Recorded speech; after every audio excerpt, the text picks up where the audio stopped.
Hello student, हम पढ़ रहे हैं आपका subject energy conservation chapter number 4 for electrical second year. इसमें हम पढ़ रहे थे एयर कंप्रेशर पढ़ रहे थे। इसमें हमने अभी पढ़ा था कौन सा, single stage, two stage compressors, उनकी कार्यप्रणाली कैसे होती है प्रीवियस लेक्चर में। अब हम पढ़ रहे हैं घूर्णी संपीड़क रोटरी कंप्रेसर्स। देखिए तो इनका इंट्रोडक्शन। तो देखिए क्या होता है, हम जानते हैं कि पश्चाग्र वायु संपीड़कों में वायु दाब में वृद्धि एक सिलेंडर में पश्चाग्र गति करते हुए पिस्टन की हेल्प से की जाती है, परंतु जो आपके रोटरी कंप्रेसर होते हैं इनकी क्रिया इनसे भिन्न होती है। कैसे? इन संपीड़कों में दो परस्पर छूटी हुई सतहों के बीच वायु इंटरप्ट हो जाती है।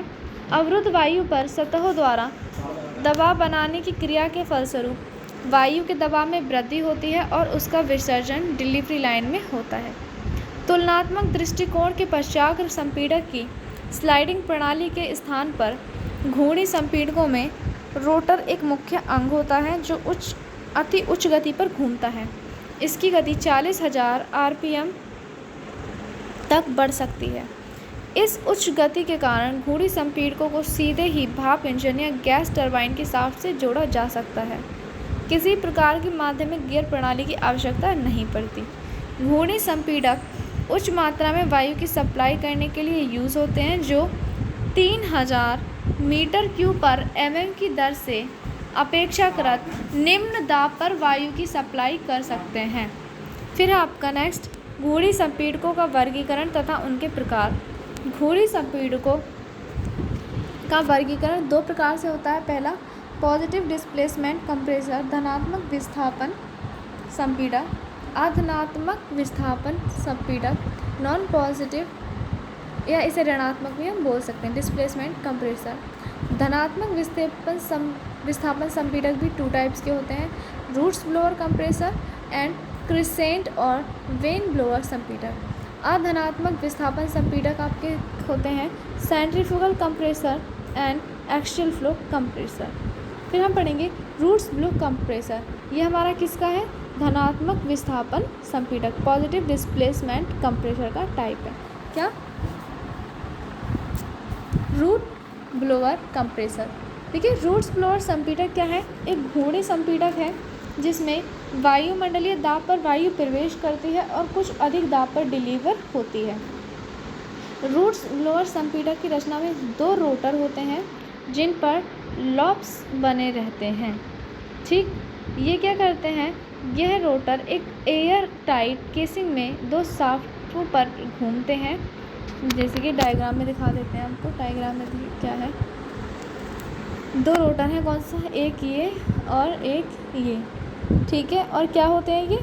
इन पे लोब्स बने रहते हैं। ये लोब्स क्या है? ये जो इस तरह से बना हुआ है। ठीक, फिर है यह रोटर एक एयर टाइट केसिंग में दो शाफ्टों पर घूमते रहते हैं। शाफ्ट क्या है? ये है। ठीक है, केसिंग क्या है आपकी? ये एयर टाइट है ये। ठीक, केसिंग में वायु के प्रवेश और निकास के लिए क्रमशः इनलेट और आउटलेट पोर्ट्स बने रहते हैं। ये इनलेट है और ये इसका आउटलेट है। फिर क्या होता है? रोटरों की क्रिया एक गियर पंप के समान होती है।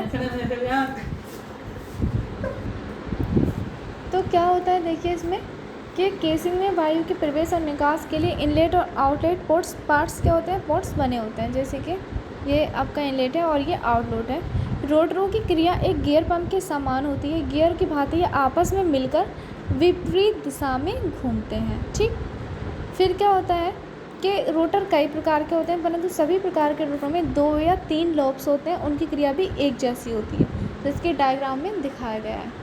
अपने संपर्क बिंदु पे ये वायुरोधी जोड़ बनाते हैं। जो वो कौन सा है संपर्क बिंदु? ये जो इस तरह से है और ये है। ठीक, दो लोब्स का रोटर ये है और 3 लोब्स का रोटर ये है। फिर है आपका क्रिया के अंतर्गत दोनों रोटरों में से किसी एक को बाह्य सोर्स से यांत्रिक ऊर्जा प्राप्त होती है और दूसरा रोटर पहले रोटर की गति से घूमता है। दोनों रोटर परस्पर गियर प्रणाली से जुड़े रहते हैं और विपरीत दिशा में घूमते हैं। रोटरों की घुमाव गति के अंतर्गत वायुमंडलीय दाब पर वायु का प्रवेश इनलेट पोर्ट्स के माध्यम से केसिंग के अंदर होता है। लॉब्स और केसिंग के बीच रिक्त स्थान में यह वायु क्या होती है? अवरुद्ध हो जाती है।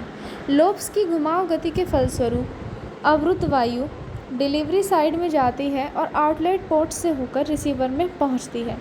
रिसीवर में अधिक से अधिक वायु पहुंचने पर इसका दाब बढ़ता जाता है। वायु का दाब बढ़ाने के लिए केसिंग में लोब्स क्रिया करते हैं। घूमती हुई लोब्स निकास पोर्ट्स के मार्ग को बारी बारी ढकती फिर खोलती है। निकास पोर्ट्स के खुलने पर रिसीवर में संचित उच्च दाब वायु की कुछ मात्रा दो लोब्स के बीच रिक्त स्थान या पॉकेट में समा जाती है। इसे हम कहते हैं बैकफ्लो क्रिया।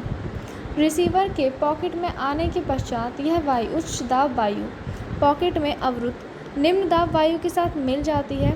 इस प्रकार पॉकेट में अवरुद्ध वायु का दाब रिसीवर दाब के बराबर हो जाता है। लोब्स की घूर्णी गति से यह वायु रिसीवर में चली जाती है। अंत में उच्च दाब वायु रिसीवर से बाहर उपयोग हेतु डिलीवरी होती है। यह विचारणीय है कि लोब्स और केसिंग के बीच पॉकेट में अवरुद्ध वायु के दाब में वृद्धि पूर्णतः वायु के बैकफ्लो से होती है। फिर आता है आपका वेन ब्लोअर संपीड़क। ये क्या होता है? देखिए आपका vane blower compressor. Vane blower संपीड़क की रचना में एक डिस्क होती है, ठीक है, जैसे कि इसमें दिखाया गया है। क्या है? ये एक डिस्क है, ठीक, ये वाली डिस्क है जो वायुरोधी केसिंग में अपकेंद्री स्थिति में घूमती है, इसेंट्रिकली घूमती है। केसिंग में वायु के प्रवेश और निकास के लिए इनलेट और आउटलेट लगे रहते हैं। ये इनलेट पोर्ट्स या आउटलेट पोर्ट्स, ठीक। फिर है डिस्क पर कुछ खांचे स्लॉट्स बने रहते हैं। ये है ना स्लॉट्स बने हुए, देखिए ये बने रहते हैं जिनमें वेंस लगी रहती हैं। वेंस कौन सी? ये वाली वेंस जो आप देख रहे हैं, ये वेंस, ठीक। इस खांचे में वेंस त्रिज्यीय दिशा में स्लाइड भी कर सकती हैं। रोटर क्या करता है? जब डिस्क को घुमाता है तब वेंस पर अपकेंद्रीय बल क्रिया करता है जो वेंस को बाहर की तरफ धकेलता है। फलस्वरूप वेंस रोटर की सभी कोणीय स्थितियों में केसिंग के संपर्क में आते हैं। केसिंग कौन सी है? ये वाली है आपकी, ठीक। फिर क्या होता है? इस प्रकार केसिंग पर वेंस का दबाव बढ़ता है और वायुरोधी पॉकेट्स बन जाती है। फिर है डिस्क पर किसी बाह्य सोर्सेस से यांत्रिक ऊर्जा प्रदान की जाती है। डिस्क जब घूमती है तब वेंस और केसिंग के बीच निर्मित पॉकेट्स में वायु अवरुद्ध हो जाती है। घूमती हुई डिस्क अवरुद्ध वायु को संपीड़ित करती है और अपनी घूर्णन गति के अंतर्गत जब वेन निकास मार्ग को खोलती है तब उच्च वायु दाब वायु की कुछ मात्रा पॉकेट में आ जाती है, जैसे कि रूट्स ब्लोअर संपीड़क में बताया गया था। अतः पॉकेट में अवरुद्ध वायु की दाब वृद्धि सर्वप्रथम वायु के संपीड़न से और बाद में उच्च दाब वायु के बैकफ्लो में होती है। अंत में उच्च दाब वायु को उपयोग हेतु रिसीवर से बाहर भेजा जाता है। ये था हमारा वेन ब्लोअर संपीड़क। फिर आता है आपका सेंट्रीफ्यूगल कंप्रेशर। सेंट्रीफ्यूगल कंप्रेशर की रचना में एक रोटर, घूर्णी रोटर और एक इम्पेलर होता है। जैसा कि अधिक संख्या में वक्राकार वेंस, कर्व्ड वेंस या ब्लेड्स समित रूप से जुड़े होते हैं। इम्पेलर एक शाफ्ट पर लगा होता है जिसे विद्युत मोटर से घुमाते हैं। इम्पेलर और शाफ्ट एक विशेष आकार के वायुरोधिक वॉल्यूट केसिंग में बंद होते हैं। शाफ्ट पर लगा इम्पेलर तीव्र गति से घूमता है। इम्पेलर के घूमने से केसिंग में वायु का चूषण आई पर अक्षीय दिशा में होता है। इम्पेलर की उच्च गति से सेंट्रीफ्यूगल फोर्स उत्पन्न होता है जो वायु को बाहर की ओर फेंकता है और उसके दाब को बढ़ाता है। यह वायु फिर डिफ्यूज़र रिंग में प्रवाहित होती है जिसके द्वारा वायु का प्रवाह केसिंग और इम्पेलर के बीच उपलब्ध स्थान में होता है। यह स्थान डाइवर्जिंग होता है जिससे वायु की गतिज ऊर्जा दाब ऊर्जा में बदल जाती है। विचारणीय है कि इम्पेलर में वायु का प्रवेश अक्षीय दिशा में होता है और ब्लेड से टकराकर त्रिज्यीय दिशा में बाहर निकलती है, ठीक। ये जैसे कि इसमें दिख रहा है आपको, देखिए ये क्या है आपका, ये डिफ्यूज़र है, ये केसिंग है और ये आपका इम्पेलर है, ठीक है। ये उसका नेत्र और ये क्या है इसका ब्लेड्स जो घुमा रहे हैं। फिर है आपका